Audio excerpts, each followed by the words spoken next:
Hello everyone. तो जो हमारी इंस्टीट्यूट का एनसीईआरटी सीरीज चल रही है, जिसके अंतर्गत हम कक्षा 7 की भूगोल की एनसीईआरटी देख रहे हैं, जिसमें आज हम देखने वाले हैं इसका चैप्टर नंबर 7। चैप्टर नंबर 7 में क्या है? मानवीय पर्यावरण, बस्तियाँ, परिवहन एवं संचार। तो आज हम इसके बारे में बात करने वाले हैं। तो आइए चलते हैं, देखते हैं फिर चैप्टर नंबर 7 में क्या क्या है। तो चैप्टर नंबर 7 में मानवीय पर्यावरण, बस्तियाँ, परिवहन एवं संचार, तो इसके बारे में हम आज अध्ययन करने वाले हैं। जैसा कि आपको तो पता ही होगा कि मानवीय पर्यावरण के लिए क्या आवश्यक है, जो हमने अध्याय 7 में देखा था। तो इसमें इसी के अंतर्गत आज हम फिर से देखने वाले हैं इसके बारे में। तो प्रारंभिक मानव जीवन, जैसे कि मतलब कि जब मानव का जन्म होता, उस समय से मानव को किन किन चीज़ों की आवश्यकता होती है। तो उन चीज़ों में सबसे पहले आता है क्या? भोजन की आवश्यकता होती है, वस्त्र एवं आवास। मतलब 3 मनुष्य के महत्वपूर्ण स्रोत हैं, जो इनके बिना मनुष्य संभव ही रह नहीं पाएगा, क्योंकि वह उसके जीवन जीने के लिए भोजन की आवश्यकता है, पहनने के लिए कपड़े की आवश्यकता है और रहने के लिए एक मकान की आवश्यकता है। ये महत्वपूर्ण, जो उन पर ही निर्भर रहता है, कौन? मानव। लेकिन समय के साथ साथ नए कौशल, मतलब कि जैसा समय बीतने के साथ साथ उनमें नए प्रकार की कौशल विकसित होने लगी और अनेक तरह तरह के खाद्य पदार्थ भी उत्पादन करने लगे, घर बनाने लगे। मतलब कि धीरे धीरे करके वह झोपड़ियों से पक्के मकान, झोपड़ियों से कच्चे मकान बनाए, कच्चे मकान से लेके फिर वह पक्के मकान की ओर अग्रसर होने लगे, जिससे कि उनको यातायात की सहायता, संचार की सहायता, ये सभी चीज़ों की बहुत उनको, मानव को बहुत आवश्यकता पड़ने लगी, जो इनका यानी कि बेहतर इसका साधन या विकास धीरे धीरे करके उन्नत विकास होने लगा। जिस तरह से आप इन्हें हम आवासीय वातावरण के अनुकूल भी बनाया जा सकता है। तो अब देखते हैं हम कि बस्तियाँ क्या है।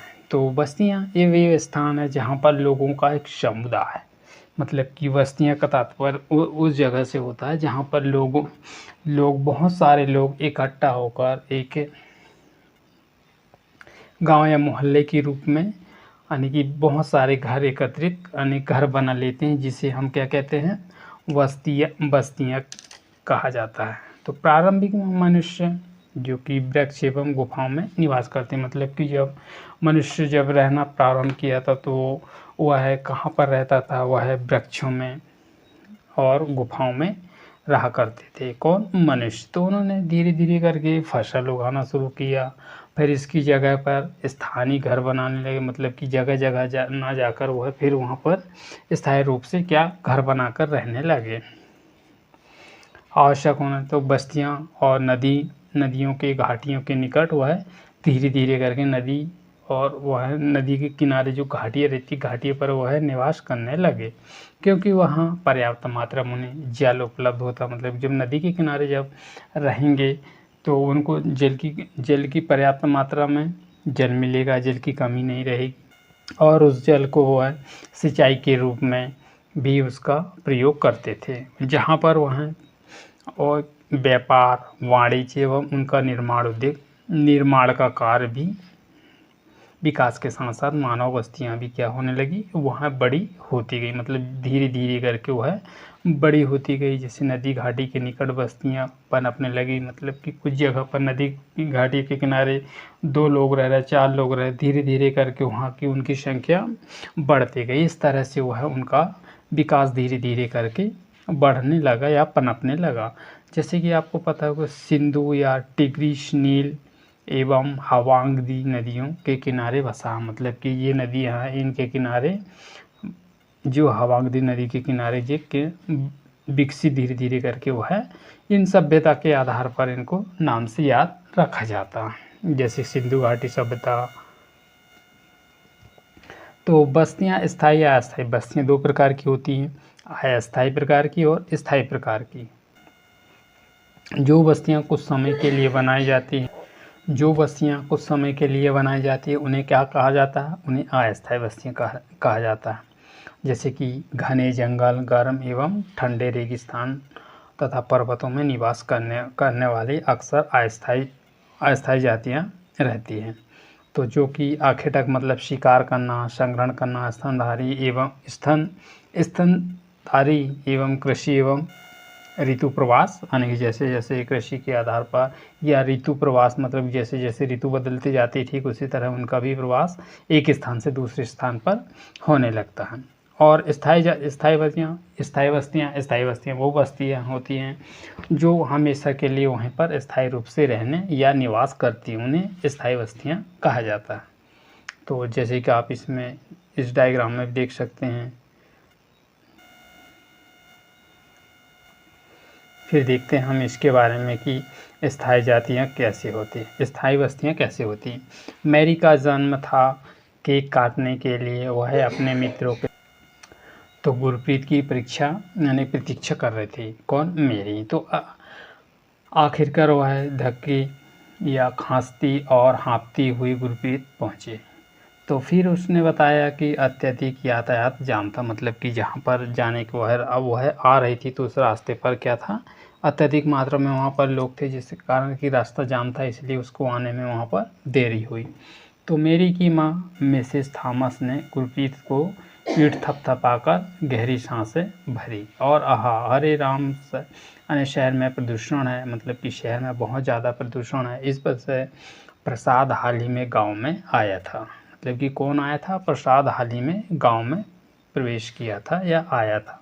फिर पूछा शहरों में इतना प्रदूषण, यातायात जाम क्यों होता है? तो शहरों में बढ़ती हुई आबादी के कारण दिन प्रतिदिन वाहनों की संख्या, मतलब जैसे जैसे शहरों में लोगों की जनसंख्या बढ़ते जा रही, ठीक उसी प्रकार यातायात, मतलब कि उनके घरों में जो गाड़ियां हैं, बसें हैं, मतलब कि छोटी 4 व्हीलर या और ज़्यादा गाड़ियां का यानी कि ज़्यादा मात्रा में यानी लोग खरीदने लगे, जिसके कारण क्या हो रहा है, यानी कि रास्ता में चक्का जाम या आने जाने का रास्ता धीरे धीरे करके वह कैसे होने लगा, बंद होने लगा, क्योंकि रास्ता ज़्यादा चौड़ा ना होने के कारण वहाँ पर आने जाने में थोड़ा रास्ता यानी कि रास्ता जाम हो जाता है, जिसकी वजह से वह उनको आने जाने में थोड़ी परेशानी होती है। इस वजह से उन्होंने उत्तर दिया, और नौकरी, बेहतर शिक्षा और चिकित्सा सुविधा की तलाश में आते हैं। मेरी ने पूछा, यदि इतनी अधिक संख्या में लोग शहर में आते रहेंगे तो सारे लोग कहाँ जाएंगे?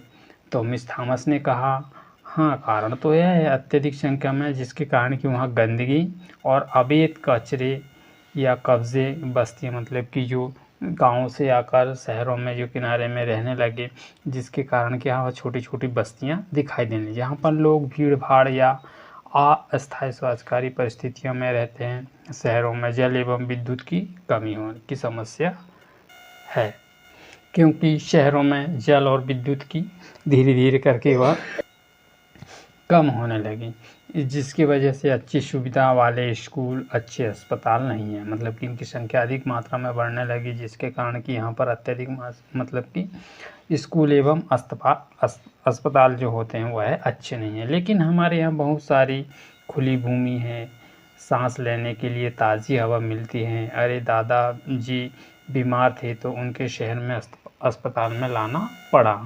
तो आप इसमें भी देख सघन बस्ती, मतलब कि ज़्यादा से ज़्यादा मात्रा में घरों का निर्माण होना, जिसकी वजह से सघन बस्तियों का निर्माण हो रहा। तो ऊपर आप संसद यानी संवाद में से बस्तियां, 2 विभिन्न चित्र हैं जो हमारे सामने आते हैं, वह ग्रामीण एवं शहरी बस्तियां हैं। तो गांव ग्रामीण बस्तियां होती हैं। गांव मतलब गांव में जो लोग निवास करते हैं उन्हें ग्रामीण बस्तियां कहा है, जहाँ पर लोग कृषि, मत्स्य पालन, जो विभिन्न प्रकार के वानिकी दस्तकारी में पशुपालन का कार्य करते, वो किस में आते हैं? ग्रामीण क्षेत्र के अंतर्गत उनको रखा जाता है। ग्रामीण बस्तियां इसमें सघन प्रकीर्ण हो सकती है। सघन बस्तियों में जैसे कि घर है, घर के पास पास बने होते हैं। सघन बस्तियों का मतलब कैसा होता है? एक घर से दूसरे घर एक दूसरे से पास पास में बंधे होते हैं। प्रकीर्ण बस्तियां भी लोग जो मतलब कि प्रकीर्ण बस्तियां देखे हुए आप इस डायग्राम में देख सकते हैं कि प्रकीर्ण बस्तियां वे बस्तियां जो कि प्रकीर्ण बस्तियों का तात्पर्य है कि वह दूर दूर जगह पर घरों का निर्माण होना। ग्रामीण क्षेत्रों में लोग अपने पर्यावरण में अनुकूल घर बनाते हैं। मतलब कि ग्रामीण क्षेत्र के जो लोग होते हैं वह पर्यावरण के अनुकूल ही अपना घर का निर्माण करते हैं, जो कि अत्यधिक वर्षा वाले क्षेत्र में ढाल वाली छत पर बनते हैं, जिसके कारण वर्षा के समय वहाँ का पानी वह नीचे निकल जाए। जैसे इसमें देख सकते हैं जल का जमा होता है तो प्लेटफॉर्म में अथवा रिटल्ट पर घर बनाए जाते हैं। प्लेटफॉर्म या रिटल्ट पर घर बनाए जाते हैं जिसके पता मतलब कि वहाँ पर गर्म जलवायु वाले क्षेत्र में जैसे मिट्टी से जो मोटी दीवार के घर बनाए जाते हैं, जिसकी छतें घास फूस की बनी होती हैं। जो स्थायी सामग्री मतलब इस घर में बनने वाले मुख्य रूप से किन किन चीज़ों की आवश्यकता होती है, जिसमें आपको देखने को मिलेगा पत्थर है, पंख है, चिकनी मिट्टी है, तृण है आदि का उपयोग करके इन घरों का निर्माण किया जाता है। फिर नगरीय बस्तियाँ, नगर छोटे एवं शहर उनसे बड़ी बस्तियाँ होती हैं। मतलब नगरीय बस्ती में नगर छोटे तौर पर होते हैं और शहरी बस्तियाँ बड़ी होती हैं। तो यहाँ पर नगरीय क्षेत्रों में भी लोग का निर्माण, व्यापार है एवं सेवा के क्षेत्र में कार्यरत होते हैं।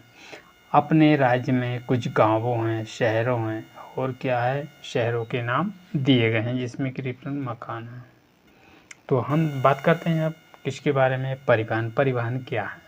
तो परिवहन मतलब लोगों एवं सामान के आवागमन के साधन को ही क्या कहा जाता है, परिवहन। मतलब कि लोग एक स्थान से दूसरे स्थान पर जाना ही क्या कहलाता है, परिवहन कहलाता है। जैसे कि पुराने समय में अधिक दूरी की यात्रा करने में अत्यधिक समय लगता। मतलब कि पुराने समय में जब एक स्थान से दूसरे स्थान पर जाया जाता था तो वहाँ की दूरी क्या थी, बहुत अत्यधिक दूरी थी, जिसकी वजह से जाने में समय भी लगता था। उस समय के लोग पैदल चलते थे एवं अपने सामान को ढोने के लिए वह किसका उपयोग करते थे, पशुओं का उपयोग करते थे। और पहिए की खोज परिवहन आसान हो गया। मतलब कि पहिए की खोज करना परिवहन के लिए वह आसान हो गया। समय के साथ साथ परिवहन में भी विभिन्न साधनों का मतलब इसका कहने का मतलब यह हुआ कि जैसे जैसे समय में परिवर्तन होते गया, जैसे ही हुआ है सामान में धीरे धीरे करके विकास की ओर बढ़ने लगे। लेकिन आज भी परिवहन के लोग में पशुओं का उपयोग करते हैं। जैसे कि आप इस डायग्राम में देख सकते हैं कि लोग सामान ढोने के लिए पशुओं का उपयोग करते हैं, जो यातायातन के साधन में जैसे कि घोड़ा गाड़ी, इसमें सामान लाद कर वह एक स्थान से दूसरे स्थान तक ले जाया करते थे। हमारे देश में सामान्यतः गंदे कच्छर मतलब कि गधे का उपयोग, कच्छर का, बैल का, ऊँट का उपयोग किया जाता। किसके लिए? सामान को लाने ले जाने के लिए इनका उपयोग करके सामान एक स्थान से दूसरे स्थान पर लाया और ले जाया जाता था। जैसे कि आप दक्षिण अफ्रीका में एंडीज पर्वत के क्षेत्र में लामा का उपयोग उसी तरह होता है। मतलब कि एंडीज पर्वत क्षेत्र में आप देखोगे कौन सा, लामा का उपयोग इसी तरह से इनका उपयोग करते हैं। तिब्बत में याक का उपयोग करते हैं। और अन्य प्रकार के या प्रारंभ में अन्य देशों के व्यापारियों भारत में पहुँचे अनेक महीनों तक। मतलब कि जब ये व्यापारी भारत में पहुँचे तो भारत में पहुँचने के लिए क्या, इनको अनेक महीने लग गए। कहाँ तक? भारत आने तक। तो आने में तो उनको टाइम लग गया। फिर वह समुद्री मार्ग से, स्थलीय मार्ग से आते थे, जिस वजह से वह कुछ टाइम समुद्र मार्ग से भी आते थे और स्थलीय मार्ग से भी आते थे। हवाई यात्रा परिवहन में दूत का बना, जो आज भारत में यूरोप की यात्रा केवल 6 से 8 घंटे का समय लगता। मतलब कि आज की स्थिति में देखें हम तो भारत से यूरोप तक जाने में कुल 6 घंटे लगते हैं। इस प्रकार परिवहन में अधिक समय और ऊर्जा की बचत होती है। परिवहन के साधनों में एक सूची बनाई जिनका उपयोग स्कूल आने जाने में किया करते हैं। तो हम इसमें देख सकते हैं कि परिवहन के मुख्य 4 साधन कौन कौन से हैं, इनको तो आप याद ही रख लो। सड़क मार्ग, रेल मार्ग, जल मार्ग और वायु मार्ग। मतलब कि परिवहन के 4 प्रमुख साधन कौन से हैं, एक सड़क मार्ग से भी, रेल मार्ग से भी, जल मार्ग से भी और वायु मार्ग से। इन 4 मार्गों से आप आने जाने का साधन बहुत ही सुलभ हो गया।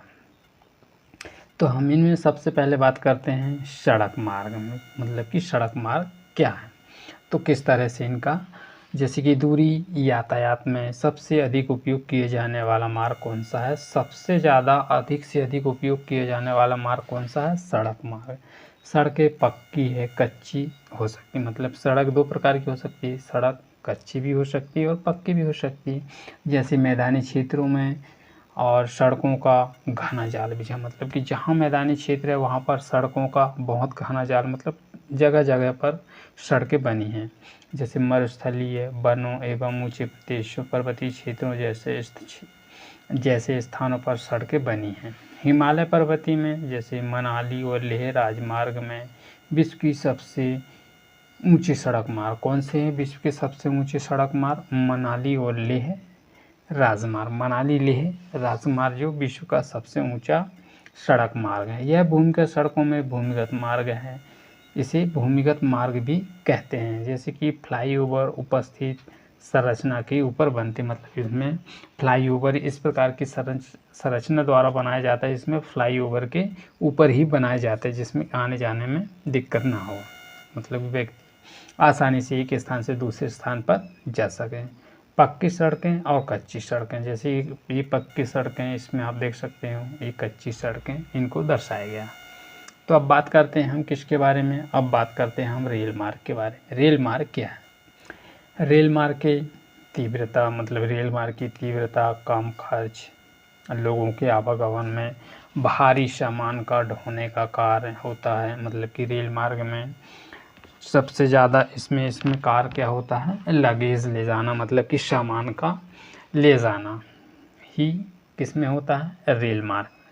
तो भाप वाष्प के इंजन की खोज, औद्योगिक क्रांति, रेल परिवहन, तीव्र विकास में यातायात प्रदान करना, डीजल एवं विद्युत इंजन में व्यापक रूप से वाष्प इंजनों के स्थान पर ले जाना। सुपर फास्ट रेल मार्ग से परिवहन की गति तीव्र हो गई, मतलब सुपर फास्ट रेलगाड़ी के माध्यम से आज में जहाँ पर सुपर फास्ट में जाने के लिए कम समय में यानी कि पहुँचाया एक स्थान से दूसरे स्थान पर जाया जा सकता है, किसमें, सुपर फास्ट में। तो फिर इसमें मैदानी क्षेत्र में रेल मार्ग का व्यापक क्या हो गया, रूप फैल गया, मतलब धीरे धीरे के इनका रूप फैलते गया। फिर जैसे ही प्रौद्योगिकी कौशल में दुर्गम पहाड़ी क्षेत्रों में भी रेल का आना बनाना संभव हो गया, मतलब कि जहाँ पहाड़ी क्षेत्रों में उन क्षेत्रों में भी रेल मार्ग बनाना धीरे धीरे करके संभव हो गया। तो फिर लेकिन इनकी संख्या काफ़ी कम, क्योंकि पहाड़ी क्षेत्रों में रेल मार्गों की संख्या कैसी है, बहुत ही कम है। भारतीय रेल मार्ग में जल भली भांति विकसित है, भारतीय रेल मार्गों का जाल भली भांति विकसित है। जैसे कि एशिया में सबसे बड़ा कौन सा है, रेल मार्ग। विश्व में सबसे ज़्यादा रेल मार्ग एशिया महाद्वीप में फैला है। तो जैसे कि ट्रांस साइबेरियन रेल मार्ग विश्व के सबसे लंबा रेल मार्ग कौन सा, ट्रांस साइबेरियन रेल मार्ग जो विश्व का सबसे लंबा रेल मार्ग है, जो सेंट पीटर्सबर्ग में प्रशांत महासागर स्थित व्लादिवोस्तोक तक जाता है। तो जैसे कि आप इसमें देख सकते हैं ये रेल का मार्ग है, यहाँ से यहाँ तक, यहाँ से यहाँ तक कौन सा मार्ग है, ये रेल मार्ग है। तो इसके बारे में हमने देख लिए।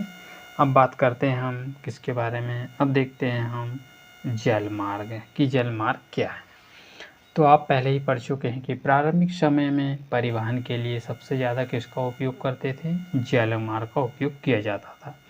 तो अधिक दूरी, भारी एवं बड़े आकार के सामानों ढोने के लिए किसका उपयोग करते थे, जल मार्ग का उपयोग करते थे। और यह जल मार्ग एक ऐसा साधन जो सबसे सस्ता साधन है। यह मुख्यतः दो प्रकार के होते हैं, कौन कौन से, अंतर्देशीय जल मार्ग और समुद्री जल मार्ग।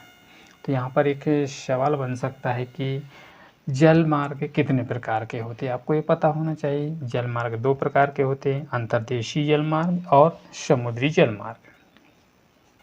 तो जैसे कि नाव, नदियों, झीलों का उपयोग करना अंतर्देशीय जल मार्ग के लिए होता है। किसका, अंतर्देशीय जल मार्ग का उपयोग करना, जैसे कि नाव, नदियों एवं झील का उपयोग करते हैं। किसका, नाव का, नदियों का और झीलों का उपयोग करते हैं। किस में आता है ये, अंतर्देशीय जल मार्ग। तो कुछ समय महत्वपूर्ण अंतर्देशीय जल मार्ग होते हैं, जैसे कि गंगा ब्रह्मपुत्र का नदी तंत्र, उत्तर अमेरिका में ग्रेट लेक और अफ्रीका में नील नदी। ये किस में आते हैं? अंतर्देशीय जलमार्ग के अंतर्गत आते हैं।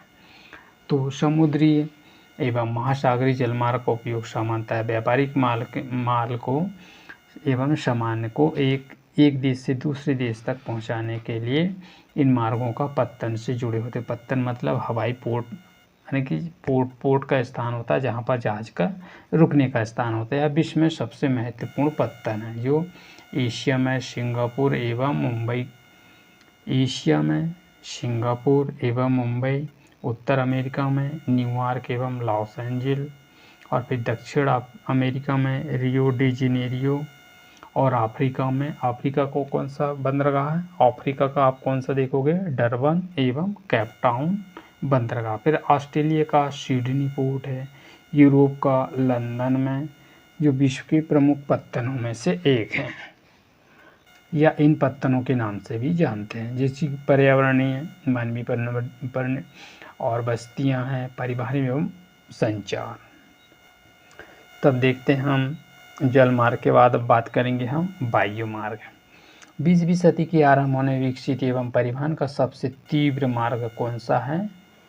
वायुयान मार्ग, जिसमें कि कम समय में अधिक दूरी की यात्रा कर सकते हैं या आसानी से कम समय में पहुंचा जा सकता है। और यह पहुंचा तो जा सकता है, परंतु यह साधन के साथ सबसे ज़्यादा महंगा साधन है। कौन सा? वायु मार्ग। यह मौसम, कोहरे एवं तूफान को प्रभावित होता है, मतलब कि जहाँ मौसम खराब हो या बारिश हो तो जिसकी वजह से इसमें आना जाने का टाइम इसमें कुछ बाधित हो जाता है, क्योंकि मौसम साफ ना होने की वजह से या बारिश होने की वजह से, जैसे कि ये इनका जाना या कुछ समय के लिए मौसम साफ होने तक इनको रोक दिया जाता है। फिर जैसे मौसम साफ होता है तो फिर इनके उड़ान शुरू हो जाती है। फिर यातायात में अकेला साधन है जो सर्वाधिक दुर्गम एवं दूर स्थानों पर पहुंचाया जा सकता है। किससे? हवाई मार्ग से। यह विशेष मार्ग जहां सड़क एवं रेल मार्ग नहीं होते, यह उन स्थानों पर जाते हैं जहां पर ना तो सड़क मार्ग होते हैं ना ही रेल मार्ग होते हैं। वहां पर जाने का रास्ता सिर्फ वायु मार्ग से ही द्वारा उन स्थानों पर पहुंचा जा सकता है। जैसे हेलीकॉप्टर है, अन्य है, एवं क्या संकटकालीन स्थितियों में होने की वजह से, जैसे भोजन है, जल है, कपड़े हैं, दवाएं हैं, इनको पहुंचाने या बांटने के लिए इनका उपयोग करते हैं। जो महत्वपूर्ण हवाई पत्तन है, जैसे कि फर्स्ट में है Delhi, second Mumbai, New York, London, Paris, Frankfurt या फिर काहिरा, जैसे आदि ये प्रमुख पत्तन है, प्रमुख वायु मार्ग के पत्तन, हवाई पत्तन है। अब बात कर लेते हैं हम इसके अंतर्गत हम किसमें? संचार में। संचार क्या है? संचार के बारे में देख लेते हैं। संचार दूसरों के पास सूचना पहुंचाने की प्रक्रिया, तकनीकी विकास के साथ साथ मानव के संचार में भी नई तीव्र या साधनों का विकसित कर लिया, जिसके कारण कि संचार की तंत्र में विकास का वर्णन करता है। तो हम संचार के क्षेत्र में विकास, विश्व में सूचना क्रांति आई, मतलब कि संचार के क्षेत्र में किस प्रकार से विश्व में इस तरह से क्रांति, धीरे धीरे करके क्रांति आई। सूचना प्रदान करने के लिए शिक्षा और मनोरंजन के साथ इस प्रकार की सूचना प्राप्त करने के लिए सूचना एवं संचार एवं मनोरंजन के साधन है। जैसे कि मनोरंजन के साधन समाचार पत्रों हैं, रेडियो, टेलीविज़न के द्वारा बड़ी संख्या में लोगों इस संचार कर सकते हैं और इनसे जनसंपर्क भी बनाने का यह माध्यम है। कौन सा? संचार टेलीविज़न। और फिर संचार सैटेलाइट है। संचार की तीव्रता आई, सैटेलाइट जैसे जैसे समय बीतने के साथ सैटेलाइट का संचार भी तीव्रता से, मतलब कि सैटेलाइट के द्वारा तीव्रता इसमें संचार में पहुँचे, जिसकी वजह से आपको वनों का सर्वेक्षण करने, भूमिगत जल, खनिज संपदा और फिर मौसम पूर्वानुमान, आपदा की चेतावनी और सैटेलाइट सहायक होते हैं, जिस वजह से हम आज ही सेलुलर फ़ोन और फिर इसके द्वारा बेतार टेलीफोनिक संचार अत्यधिक लोकप्रिय हो गए। इंटरनेट के माध्यम से विश्व भर में केवल सूचना एवं परस्पर समीपता नहीं मिलते हैं। किसके माध्यम से? इंटरनेट के माध्यम से। अपितु इसमें हमारा जीवन अधिक सुखमय हो जाता, मतलब कि इन सभी सुविधाओं के कारण हमारा जीवन कैसा हो जाता है? अत्यधिक सुखमय बन जाता है या बन गया। जो हम घर बैठे ही रेल, हवाई जहाज एवं सिनेमा या होटल तक की टिकट के लिए आरक्षित करवा सकते हैं। किसके माध्यम से? ऑनलाइन के माध्यम से। इन सभी चीज़ों की हम टिकट क्या करवा सकते हैं? आरक्षित करवा सकते हैं, बुकिंग कर सकते हैं। जैसे संपूर्ण विश्व में इस प्रकार के लोगों के बीच में सेवाएं हैं, संस्थाएं हैं के बीच तीव्र गति से आपस में संपर्क होने के कारण ही आज हम वृहद विश्व की समाज के रूप में धीरे धीरे करके क्या विकसित होते गए या विकसित होने लगे। जैसे कि आप इस चित्र में देख सकते हैं किस तरह से संचार के माध्यम से एक कॉन्टिनेंट से दूसरे कॉन्टिनेंट को आपस में कनेक्टेड करके रखा है। देखते हैं दोस्तों कि अब सवाल क्या कह रहे हैं। परिवहन के 4 प्रकार। परिवहन के कौन कौन से प्रकार हैं? जिसमें कि हमने देखे हैं रेल मार्ग, वायु मार्ग जी और सड़क मार्ग। इस तरह से इनके बारे में देख सकते हैं। बस्ती से आपका समझते हैं बस्ती के बारे में। जैसे कि हमने देखा जहाँ पर लोगों का समुदाय सघन मात्रा में रहता है उसे कहाँ पर? बस्तियाँ कहलाती। जहाँ पर लोगों को बहुत ज़्यादा संख्या में लोग रहते हैं उसे उस जगह क्या कहा जाता है? बस्ती। ग्रामीण लोगों के क्रियाकलाप, मतलब ग्रामीण लोग किस तरह से रहते हैं। रेल मार्ग के किन्हीं 2 गुणों के बारे में। रेल मार्ग के बारे में कौन कौन से 2 गुण हो सकते हैं? आपको पता होना चाहिए कि सामान लाने ले जाने में इसका उपयोग करते हैं और आने की एक स्थान से दूसरे स्थान पर यातायात के तौर पर हम इसका रेल का उपयोग करते हैं। संचार से आपका समझते हैं। संचार मतलब कि क्या होता है? टेक्नोलॉजी, मतलब कि जिसके माध्यम से हम खबरों को आसानी से सुन सकते हैं या एक दूसरे के नेटवर्क के जरिए हम एक दूसरे से टेलीफोन के माध्यम से हम बात कर सकते हैं। इसके माध्यम से क्या? संचार टेक्नोलॉजी के अंतर्गत ही आता है। जनसंपर्क के माध्यम, जनसंपर्क से हम किस प्रकार से लोगों के संपर्क बना सकते हैं। किसके माध्यम से? आज टेक्नोलॉजी के माध्यम से। आज की स्थिति में देखें हम टेक्नोलॉजी के माध्यम से आसानी से एक दूसरे से संपर्क या बात करके संपर्क करने का माध्यम बन गया। जो जनसंपर्क मतलब कि लोगों से एक दूसरे से बात करने का। तो इनमें निम्नलिखित में से कौन सा संचार साधन नहीं है? जैसे कि इसमें दिया टेलीफोन है, पुस्तक है, मेज़ है। टेलीफोन तो हो सकता है, पुस्तक भी हो सकता है, मेज़ तो हो नहीं सकता इसमें। और फिर इसमें क्या, इनमें से कौन सा सड़क का भूमिगत निर्माण है? फ्लाईओवर है, एक्सप्रेस है, सबवे ये नहीं है। और फिर किसी द्वीप पर पहुंचने के लिए किसका उपयोग करेंगे हम? कौन सा यातायात? द्वीप पर पहुंचने के लिए हम किसका उपयोग करेंगे? जहाज का। कौन सा संचार नहीं है? हाँ, तो इसमें देख ही सकते हैं आप किसका उपयोग करेंगे हम? जहाज का, जिसमें कि हम द्वीप की जो कि चारों ओर पानी है उसमें जाने के लिए हम किसके? रेलगाड़ी तो वहाँ चलती नहीं, कार तो वहाँ नहीं चलेगी, वहाँ चलेगा क्या? जहाज। यातायात का कौन सा साधन जो पर्यावरण को प्रदूषित नहीं करता? साइकिल। ये तो करता है, प्रदूषित करता है, ये भी प्रदूषित करता है। निम्नलिखित में से कौन सा सही जोड़ी मिलान कीजिए? इंटरनेट है, संचार का एक साधन है, और फिर नहर है, फिर सघन बस्तियाँ मतलब कि आसपास निर्मित घरों, और फिर नगरीय क्षेत्र मतलब कि जहाँ पर जो शील्ड मकान रहते हैं। और फिर क्या है? फिर 1 2 3 हो गया। अब नहर मार्ग मतलब कि इसके माध्यम से। और फिर क्या? कारण बताएं फिर क्रियाकलाप है, जैसे कि इसमें दिया गया है जिसके बारे में आपको बतलाना है। परिवहन के 2 अधिक साधन कौन कौन से हैं? परिवहन के 3 अधिक साधन कौन कौन से हैं? पैदल तय की जाने वाली दूरी में ही रहते हैं। तो निम्नलिखित में से कौन सा संचार साधन जो साधन को प्राथमिकता देते हैं? आपके दादाजी अचानक बीमार पड़ जाएं और आप डॉक्टर को कैसे सूचित करें? किसके माध्यम से? फ़ोन के माध्यम से।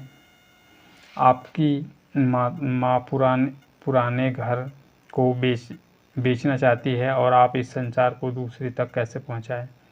तो ये समाचार या और फिर आप अपने चचेरे भाई विवाह को सम्मानित करते हैं, जिसके लिए आप कारण अगले 2 दिन तक स्कूल अनुपस्थित रहेंगे, तो निरीक्षक शिक्षक को पत्र के माध्यम से सूचित करेंगे या फिर बात करेंगे।